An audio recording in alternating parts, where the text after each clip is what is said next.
કે ઘરને સ્વર્ગ કેવી રીતે બનાવવું? સરસ. વર્તમાન સમયે મનુષ્ય એમ સમજે છે કે મારું ઘર સ્વર્ગ જેવું લાગવું જોઈએ. જી. કદાચ બની શકે કે ઘરના સભ્યો છે એ એકાબીજા એવું ઈચ્છતા હોય, જેમ કે યુગલ છે જી. તો પત્ની ઈચ્છતી હોય કે મારા પતિ નારાયણ સમાન હોય, પતિની ઈચ્છા હોય કે મારા ઘરેથી લક્ષ્મી સમાન હોય, અમારા બાળકો રાધે કૃષ્ણ સમાન હોય, અમારું ઘર સ્વર્ગ હોય છે. પરંતુ શું ઘરને સ્વર્ગ બનાવવા માટે સંપત્તિ હોવી જરૂરી છે એવું?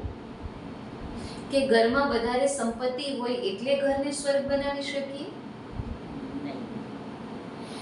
તો શું ઘરમાં સાધનો વધારે હોય તો ઘર સ્વર્ગ બની જાય? માણસ એવું સમજે છે કે મકાન મોટું છે એટલે સ્વર્ગ છે. પણ જ્યાં મકાન મોટું છે ત્યાં દિલ નાના થઈ ગયા છે. આજના સમયમાં આપણે જોઈ રહ્યા છે મકાન મોટું છે પણ દિલ નાના થઈ રહ્યા છે.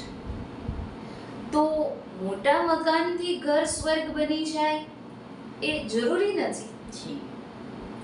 અને બેંકમાં વધારે બેલેન્સ છે એનાથી સંપત્તિવાન છે એ જરૂરી નથી. એનાથી ઘર સ્વર્ગ ન બની શકે. કદાચ મનુષ્ય એવું વિચારે કે ઘરનું ઇન્ટિરિયર બદલાવી દઈએ, કંઈક એવું ઇન્ટિરિયર કરીએ જેનાથી ઘર સ્વર્ગ લાગે. તો સંપત્તિથી ઇન્ટિરિયર ખરીદી શકાય, શાંતિ અને પ્રેમ ખરીદી શકાય નહીં. તો સ્વર્ગ કોને કહેવાય? ઘરને સ્વર્ગ બનાવવું છે તો સ્વર્ગ કોને કહેવાય? સારા ગુણો, સારા સંસ્કાર જેનામાં કોઈ નથી. માત્ર હવેલી બનાવી દીધી છે કે બંગલો બનાવી દીધો છે અને એમાં સ્વર્ગના પોસ્ટરો લગાડી દીધા છે કે વોલ પર પેન્ટિંગ કરી દીધું છે, વોલપેપર લગાવી દીધા છે, એનાથી ઘર સ્વર્ગ નહીં બને. સ્વર્ગ તો એને કહેવાય કે જ્યાં બધા જની વિચારધારા એકે કહ્યું બીજાએ સ્વીકાર્યું છે અને જેમ આગળ બતાવ્યું એમ પ્રેમથી એકબીજાની વાતોનો સ્વીકાર કરે, હરેકની સાથે હળી મળીને રહેતા હોય, કે જ્યાં એક જ માતા પિતાના ભાઈ બહેનો હોય એ રીતે ભલે એ 10 વ્યક્તિ એક સાથે રહેતા હોય છે પણ હરેકના વિચારોની અંદર સકારાત્મકતા હોય, એકબીજા પ્રત્યે સ્નેહ, પ્યાર અને લાગણી હોય, નિસ્વાર્થ જ્યાં આપવાની ભાવના હોય અને જ્યાં સ્નેહ પ્યારની આપલે થતી હોય એ ઘરને સ્વર્ગ કહી શકાય. અને એના માટે જરૂરી છે નહીં કે કઈ વસ્તુ બદલવાની, વિચાર બદલો, વાઇબ્રેશન બદલાશે અને વાઇબ્રેશન બદલાશે તો નાની એવી ઝૂંપડી પણ સ્વર્ગ લાગશે. આલિશાન હવેલીની અંદર પણ જો શાંતિ નથી, સાચું સુખ નથી, એકબીજા પ્રત્યે પ્રેમ નથી, સભ્યો એકબીજા મુખ ફેરવીને ચાલી રહ્યા છે, કોઈ મોં મચકોડી રહ્યા છે, કોઈ કોઈનું કેવું માની રહ્યા નથી, તો એ આલિશાન હવેલી નર્ક સમાન લાગશે. જ્યાં ચેનની નીંદ નથી, જ્યાં નીંદર માટે ગોળીઓ લેવી પડે છે, તો એ ઘરને મકાન મોટું છે એટલે સ્વર્ગ કહી શકાય નહીં. એક નાની એવી એક જ રૂમમાં રહેનાર 10 વ્યક્તિ એ એકબીજા સાથે સ્નેહ પ્યારથી મળીને રહે છે, એ જ ઘર સ્વર્ગ છે. તો એના માટે હરેક વ્યક્તિએ પોતાના વિચારોને બદલવા પડશે. અને હરેકની અંદર એક ચૈતન્ય શક્તિ છે. એ શક્તિ આત્માને દ્રશ્યમાન જોવી પડશે. સંબંધો દેહના છે, પણ આત્મિક સંબંધ છે, આત્મિક પ્યાર છે. એ જ્યારે ભાવના જાગશે ત્યારે એ ઘર સ્વર્ગ બનશે. અને સર્વ પરિવારના સભ્યો મળીને ઈશ્વરની આરાધના કરે, કોઈ ધર્મના કાર્ય સાથે જોડાય, સત્સંગો કરે, ઈશ્વરનું સાનિધ્ય પ્રાપ્ત કરે અને પરમાત્મા ધરતી ઉપર આવે છે તો એ સમયને સફળ કરે, પરમાત્માને યાદ કરે અને પરમાત્માનું જ્ઞાન અને સાનિધ્ય પ્રાપ્ત કરે તો એ ઘરને સ્વર્ગ કહી શકાય. બરાબર. બહુ સુંદર જવાબ મળ્યો દીદી. હવે અંતમાં એક એવો સંદેશ કે જે સીધો દિલમાં ઉતરી જાય. મતલબ આજના સમયમાં હરેક માટે આવશ્યક એ છે કે પ્રોપર્ટી, મિલકત, સંપત્તિ એ જરૂરી જે જીવન જરૂરિયાતની આવશ્યકતાઓ છે એ આવશ્યકતા પ્રમાણે આપણને પ્રાપ્ત થઈ રહ્યું છે. જો મનુષ્ય એવું સમજીને ચાલે કે જે પ્રાપ્ત છે એ બસ મારા માટે એટલું પર્યાપ્ત છે, મને જે મારા કર્મના આધારે પ્રાપ્ત થયું છે એ મારા માટે બરાબર છે. હવે વધારે કંઈક એનાથી મેળવી લઉં, એનાથી વધારે કંઈક મેળવી લઉં અને આની પાછળ જે સમય, શક્તિ, સંકલ્પો ખર્ચ થઈ રહ્યા છે. હવે આ જે ખર્ચ થઈ રહ્યું છે એ ખર્ચની પાછળ આપણી આત્મા માટે આપણને કંઈ જ પુણ્ય કર્મ, સત્કર્મ, સત્સંગ આ કરવાનો સમય રહેતો નથી. તો યાદ રાખીએ કે જે બી ભૌતિક સુખ સુવિધાઓના સાધનો પ્રાપ્ત થઈ રહ્યા છે એ આપણા કર્મોના આધારે આપણી જેટલી આવશ્યકતા છે એટલું કુદરત હરેકને આપે છે.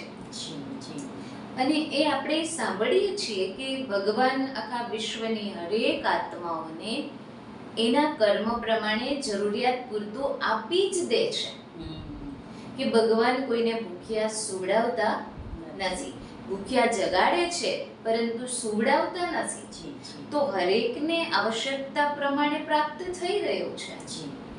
પણ જ્યાં વધારે પ્રાપ્તિની આશા છે, ઈચ્છાઓ દિવસે દિવસે વધતી જાય છે, તો એ માટે ગમે તેટલું મકાન મોટું બનાવ્યું, ગમે તેટલા સાધનો વસાવ્યા, પણ જ્યાં બાજુવાળાની ઘરે કોઈક નવું સાધન આવે છે ત્યાં ફરી એક નવી ઈચ્છા જાગૃત થાય છે.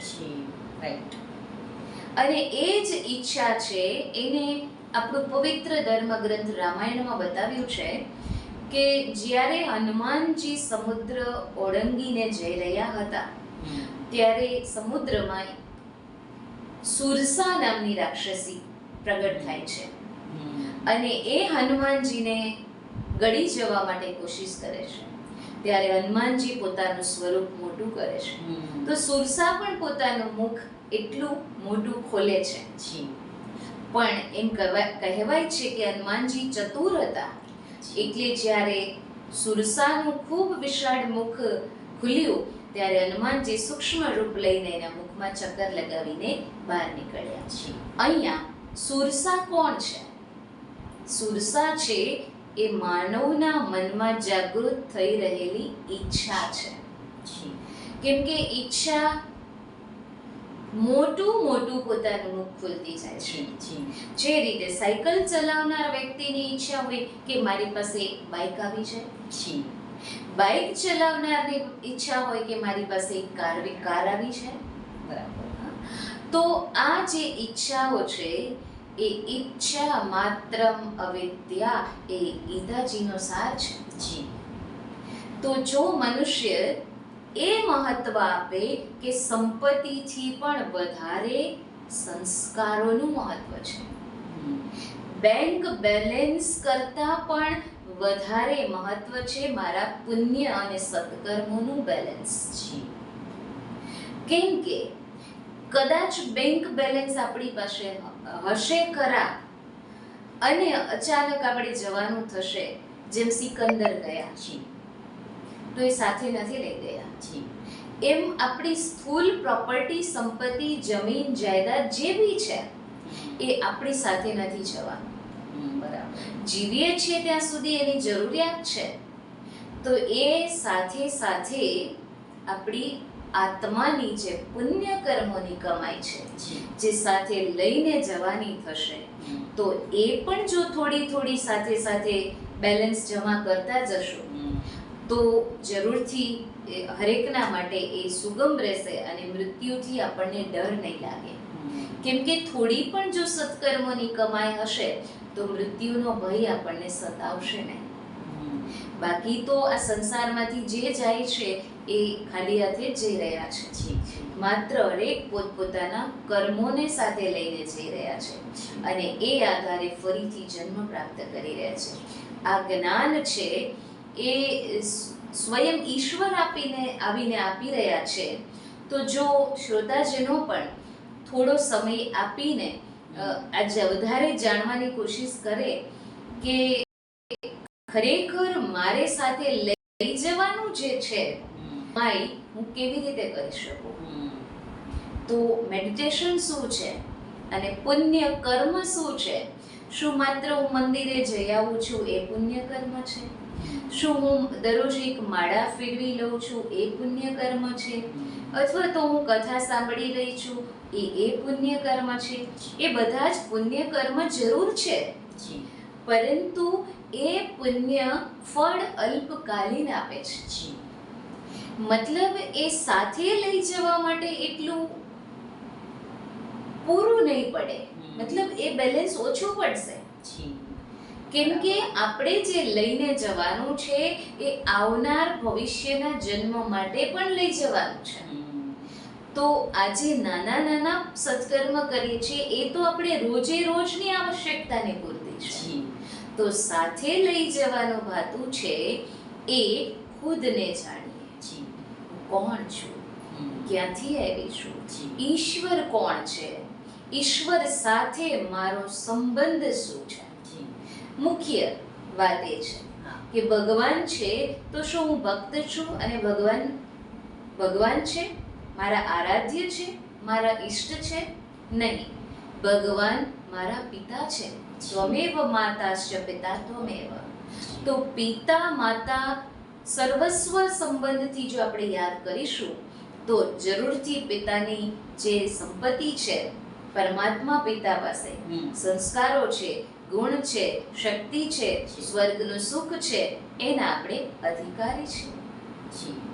તો જરૂર થોડો સમય પોતાના માટે કાઢીને આપણે આપીએ, મતલબ સત્સંગ માટે આપીએ, સત્કર્મો માટે આપીએ, સદવાંચન માટે આપીએ અને સારો સંગ કરીએ તો જરૂરથી આપણે જે સાથે લઈ જવાની છે એ પુણ્ય કર્મોની કમાઈ કરી શકીએ. સરસ દીદી, આજના પ્રશ્નનો આ સુંદર જવાબ મળ્યા. ફક્ત જવાબ જ નહીં, પરંતુ આજ બધાને આનું એક દર્પણ મળ્યું.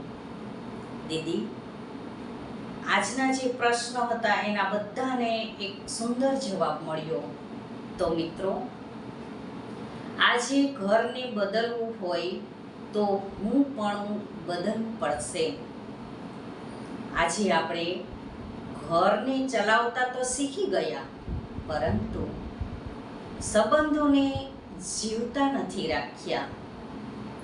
તો મિત્રો, આવા અનેક પ્રશ્નોના જવાબ મેળવવા માટે આપણે નેક્સ્ટ એપિસોડમાં ફરી મળીશું. ત્યાં સુધી બધા જ પ્રિય મિત્રોને મારા નમસ્કાર. Thank you. ઓમ શાંતિ. દીદી, તમને પણ ફરી નમસ્તે, શુક્રિયા, ઓમ શાંતિ. ઓમ શાંતિ. સર્વ મિત્રોને, શ્રોતાજનોને ઓમ ઓમ શાંતિ. શાંતિ.